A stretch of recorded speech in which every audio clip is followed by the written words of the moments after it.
Muy bien, mis hermanos, le quiero hablar, si da tiempo, de tres historias bíblicas específicamente. La primera se encuentra en Josué, capítulo 7, pero quiero primero hacer un recuento antes de llegar al capítulo 7 de Josué. Todos sabemos la historia de cómo cayeron los muros de Jericó. Inmediatamente cayeron los muros de Jericó, pues el pueblo de Israel, el ejército de Israel, avanzó hacia adelante para conquistar la ciudad por el poder de Dios. Y allí nuestro personaje bíblico, Acán, encontró un manto babilónico, encontró un lingote de oro, encontró algunas piezas de plata, las cuales codició, tomó a escondida, pero el Señor le había dicho que esa ciudad iba a ser anatema. O sea, esa ciudad iba a ser solamente para Dios y todo lo que en ella había debía dedicarse a Dios.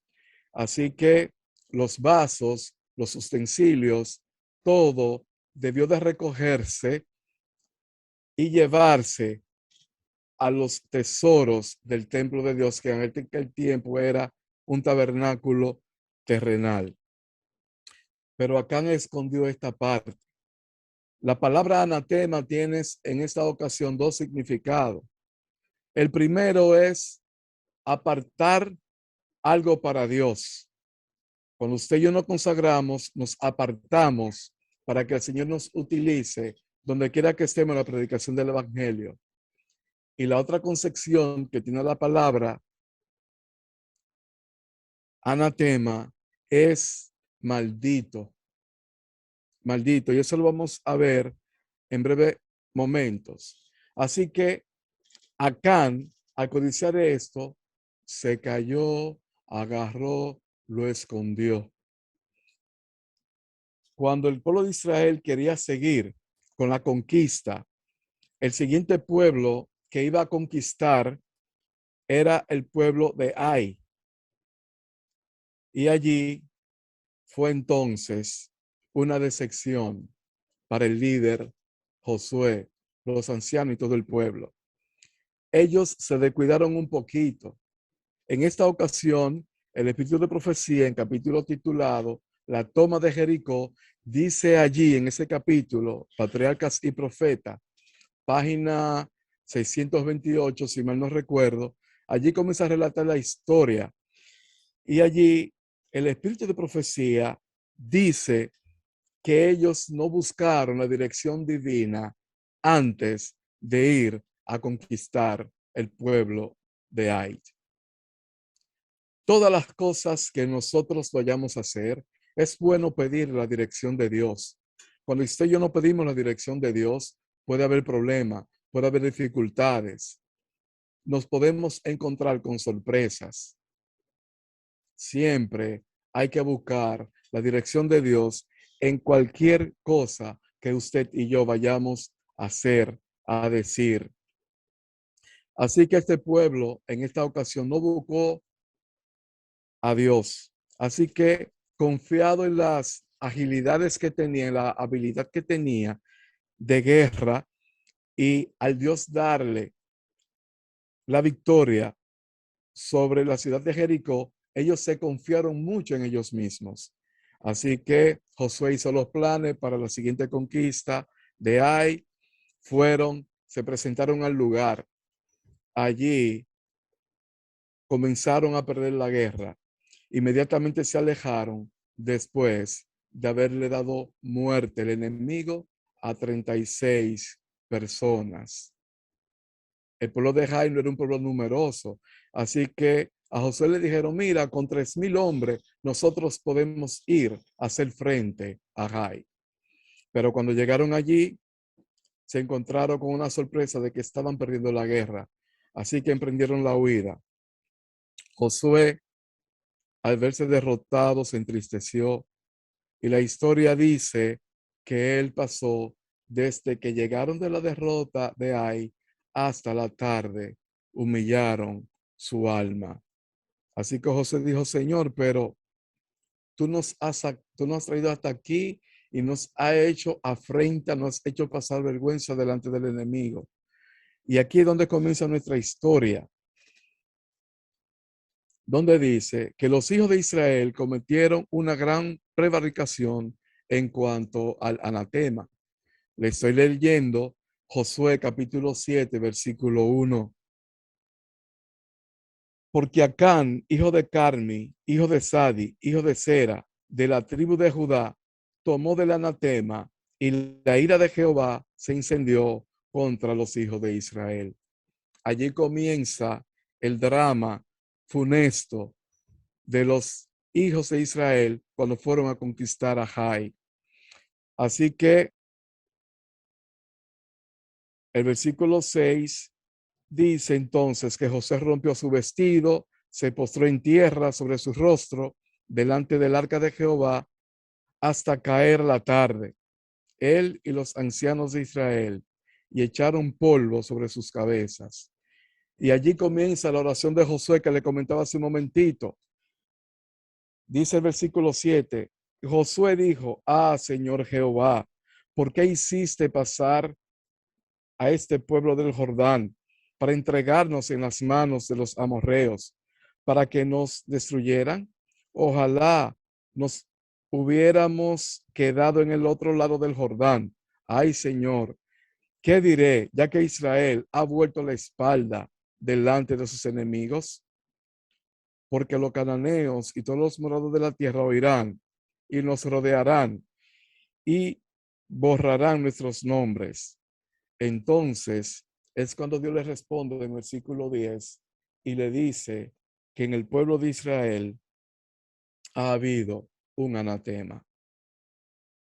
El versículo 10, Dios le responde a Josué y le dice, levántate, ¿por qué te postras sobre tu rostro? Israel ha pecado y aún han quebrantado mi pacto que yo mandé.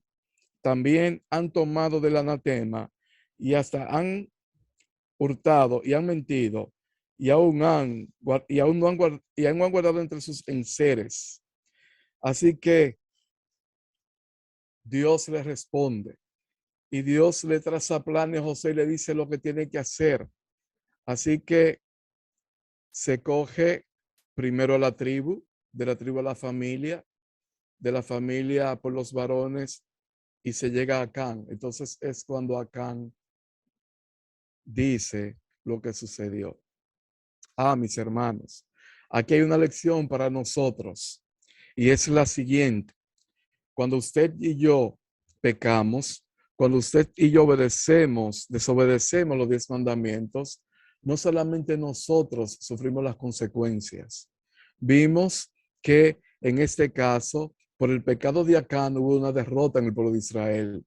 Causó dolor, pero no solamente eso, provocó la muerte de 36 personas. Aún cuando Dios instó a Josué a que buscara la tribu por el cual había venido este pecado y por la cual había mentido, aún cuando se eligió a la familia y la familia de la casa de los padres por los varones, fíjense ustedes que Acán no se arrepintió, no confesó su pecado a tiempo y por esto trajo mucho dolor al pueblo de Israel. Espero, mis hermanos, que usted y yo no traigamos dolores a nuestra iglesia con desobedecer los mandamientos de Dios. Espero que usted y yo sigamos consagrados a Dios y siempre busquemos su presencia, porque es la única manera que usted y yo podemos tener victoria en Cristo Jesús.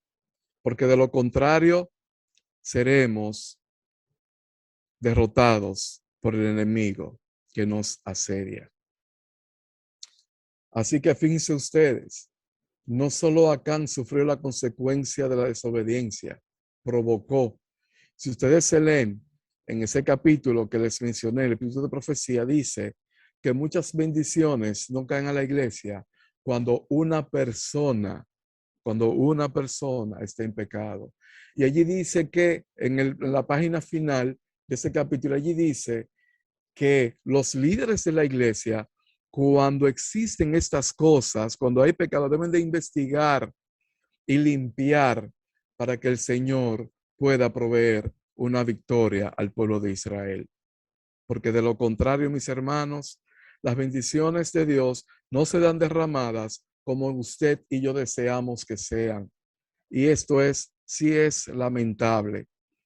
Qué pena que nuestro amigo Acán no se haya humillado, porque si Acán se hubiese humillado y hubiese obedecido lo que dice Segunda de Crónica, que fue nuestra lectura bíblica, capítulo 7, versículo 14, si se hubiera humillado, si hubiera pecado su nombre, y si Acán hubiera orado y buscar en el rostro de Dios y se hubiese convertido en sus malos caminos, entonces Dios hubiera ido desde los cielos y Dios hubiera perdonado su pecado y hubiera sanado al pueblo de Israel de tan terrible derrota. Qué pena, qué triste es este episodio. Por esto es que por esto es que el pecado destruye. El pecado destruye no solamente mi vida, sino también destruye de las vidas que pueden estar a mi alrededor, de mi esposa, de mi hijo, de mi compañero. Porque cuando el pecado entra, entonces le estamos dando cabida al enemigo, le estamos dando cabida al diablo para que entre y tome control de nuestra situación. Es por esto, mis hermanos, que nosotros debemos de vivir humillado ante el Señor, debemos invocar su nombre, debemos orar, debemos de buscar su rostro y convertirnos de nuestros malos caminos para que el Señor nos oiga desde los cielos nuestra plegaria y oraciones, y Él perdone nuestros pecados y sane nuestra tierra, sane nuestras vidas, nuestros corazones, nuestras mentes, nuestros pensamientos. Y por qué no, si algún día tenemos enfermedades, también el Señor la habrá de sanar. El pecado destruye, pero Cristo vino a destruir las obras del pecado por medio de la fe en Cristo Jesús y se nos asegura vida eterna y victoria en nombre de nuestro Señor Jesucristo. La segunda historia es con referente a Elí y sus hijos. Y allí está registrado en 1 Samuel capítulo 2, versículo 12. Todos conocemos esa historia, o la gran mayoría de los que me escuchan. Allí, Elí, cuando los hijos fueron creciendo, Ones y Fines, Elí no quería contradecirlo, no lo corregía. Era un padre indulgente, era un padre que le permitía hacer todo lo que ellos quisieran. Y también por medio de ellos trajo calamidad espiritual al pueblo de Dios. Si ustedes se den la historia allí de Elí y de sus hijos, dice que los hijos de Elí eran impíos. ¿Y qué eran lo que hacían estos muchachos? Estos jóvenes lo que hacían era lo siguiente. Estos jóvenes, cuando alguien se acercaba a ofrecer un sacrificio, había una parte de la carne del cordero que se sacrificaba que era del sacerdote. Otra parte se le devolvía al que iba a hacer el sacrificio para que festejara con sus amigos. Pero la parte que correspondía al sacerdote, primero tenía que hervirse. Entonces, con un garfio de 3 dientes, parecido a un tenedor, pero de 3 dientes, el sacerdote cogía toda la carne que quisiera. Pero los hijos de Eli, antes de echar esa carne en la marmita, en la paila, para que se cociera, ellos lo tomaban de manera obligada. Y así Elí no le corregía la impiedad de sus hijos. Esto hizo, con el cabo del tiempo, de que el pueblo de Israel se quejara y muchos dejaron de ofrecer sacrificio al Señor por sus pecados, por el mal proceder de los hijos de Elí. Elí no solamente era sacerdote, Elí no solamente no era sumo sacerdote, también era el juez de Israel, era la autoridad máxima de justicia.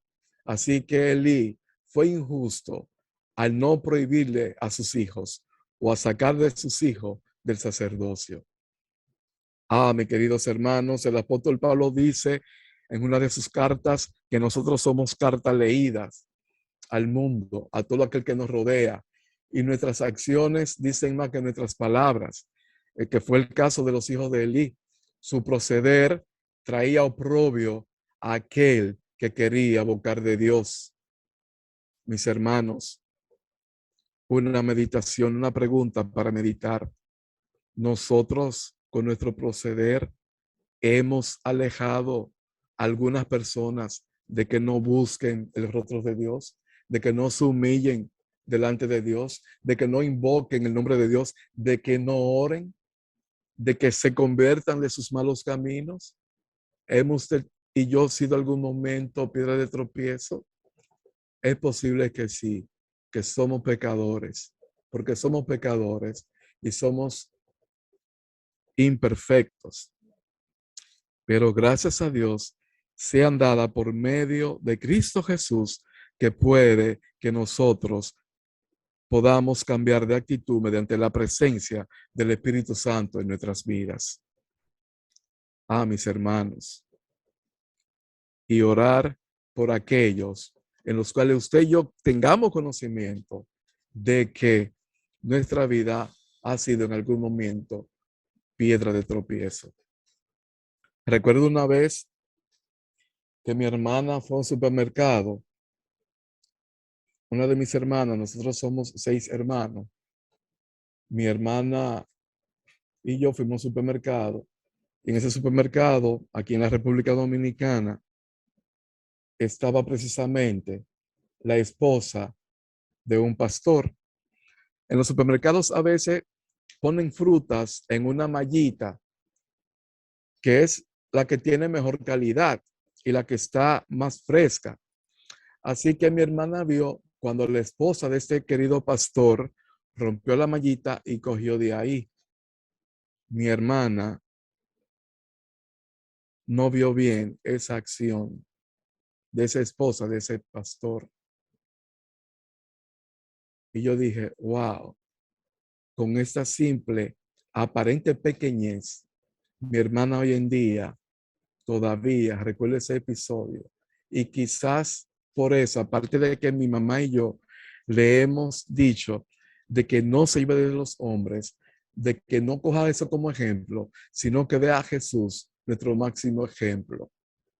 Así que desde ese punto de vista, el pecado, la desobediencia destruye. Y nosotros somos cartas leídas al mundo, donde todos a nosotros somos observados por gente de afuera. Mis hermanos, tenemos que cuidar nuestro proceder, tenemos que cuidar nuestras acciones, tenemos que cuidar cómo hablamos. Así que los hijos de Elí cometieron este gran pecado y no fueron destituidos. Y recuerdo esta historia en este sentido. Muchas veces en mi vida yo he fallado, he faltado. Y mi mamá, que siempre me observaba, cuando yo cometía algo, alguna acción que no estaba de acuerdo con los reglamentos de la iglesia, mi mamá era la primera que iba donde el pastor y le decía, pastor, Fausto no está bien. Jálele las orejas a ese muchacho. Mire, hizo esto y aquello. Y a veces yo llegué a cometer acciones que ameritó en su momento alguna censura. Mi mamá no apoyaba lo mal hecho, contrario a Elí, que Elí por no ponerse en contra de sus hijos, ponernos de sus hijos, cedía muchas cosas. En el hogar debemos de tomar a nuestros hijos, aconsejarlos, inducirlos que caminen como es debido en los caminos del Señor.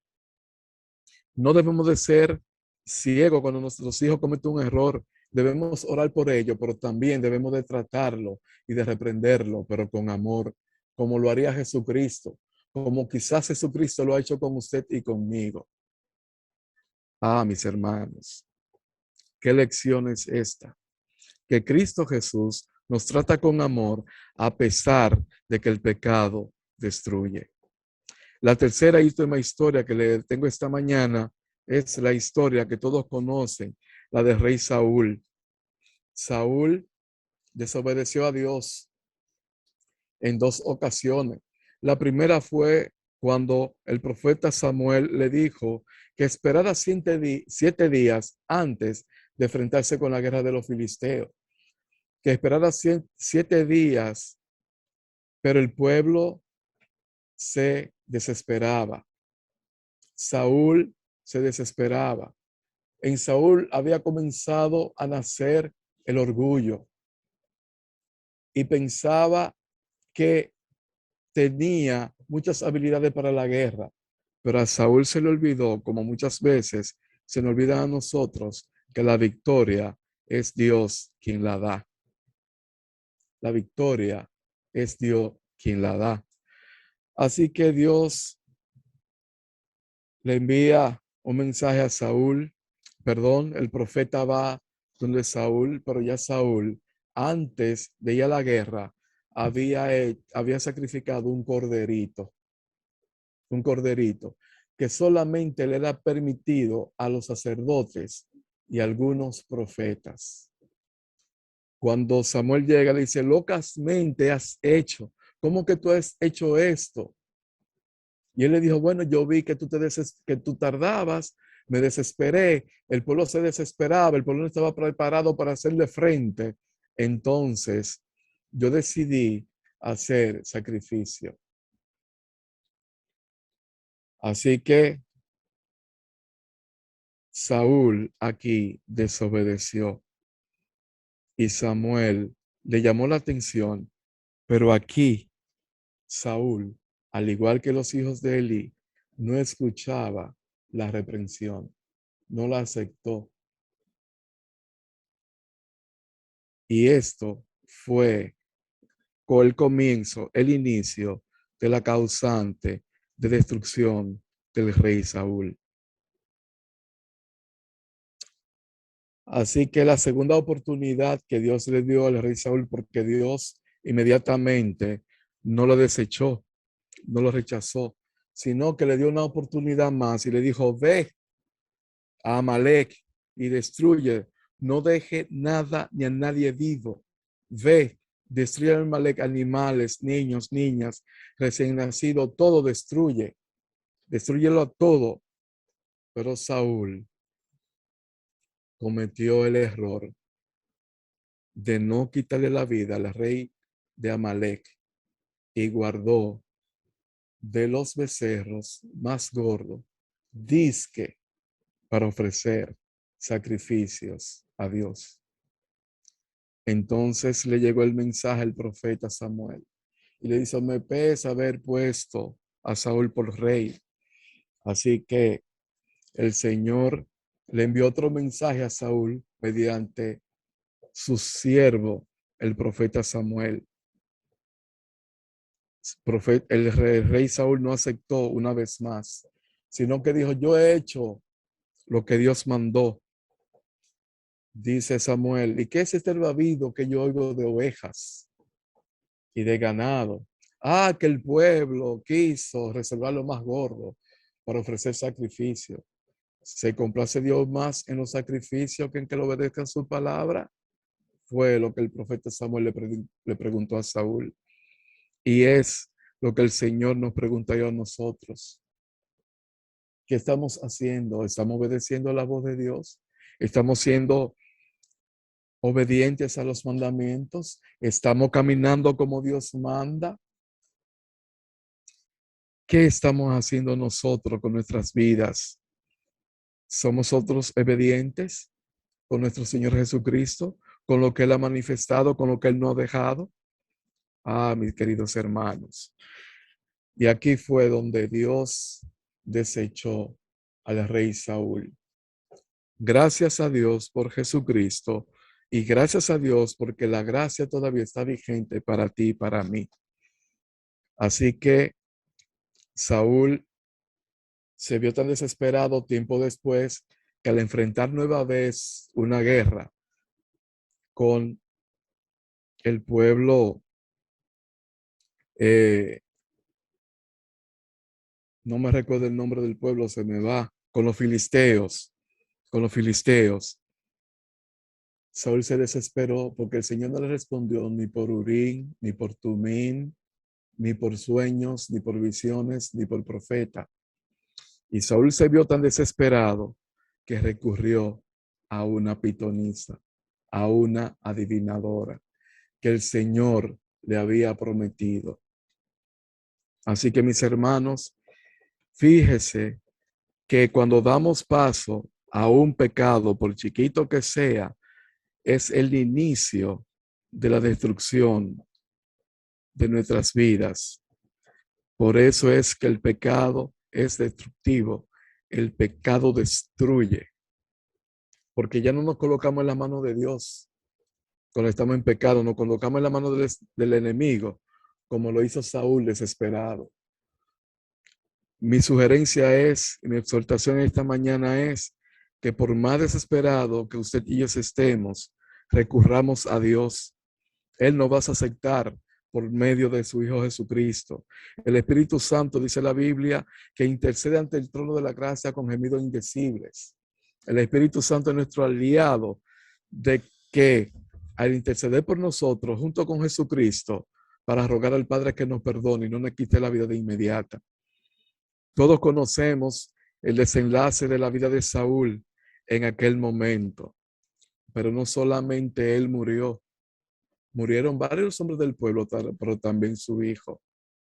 El pecado destruye no solamente a nosotros, sino a las personas que están a nuestros alrededores.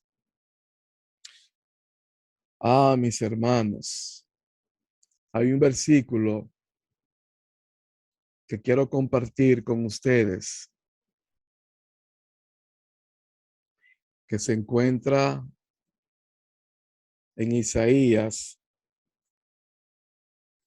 en el libro de Isaías, capítulo 59, versículo 2. Isaías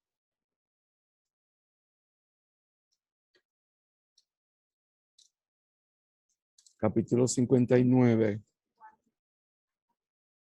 versículo 2, que dice: pero vuestras iniquidades han hecho división entre vosotros y vuestro Dios, y vuestros pecados han hecho ocultar de vosotros su rostro para no oír.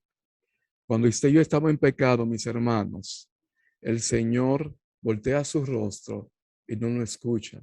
Pero aquellos pecados en los cuales somos perseverantes, somos constantes, que no damos marchas atrás, que no obstinamos en que nuestra vida se destruya por el pecado.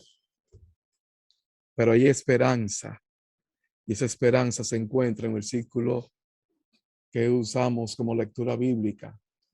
Si se humillare mi pueblo, sobre el cual mi nombre es invocado, y oraren y buscaren mi rostro, y si se convirtieren de sus malos caminos, entonces yo oiré desde los cielos y perdonaré sus pecados y sanaré su tierra. Esa es la promesa del Señor cuando usted y yo nos humillamos, cuando usted y yo buscamos el rostro del Señor, cuando usted y yo invocamos el nombre del Señor. Y ese es el mensaje. Busquemos a Dios de todo corazón, con todas nuestras fuerzas, con toda nuestra alma, con toda nuestra mente, para tener victoria en Cristo Jesús. Dios les bendiga, y es mi esperanza, mi deseo y mi oración que busquemos a Dios de todo corazón. Dios les bendiga.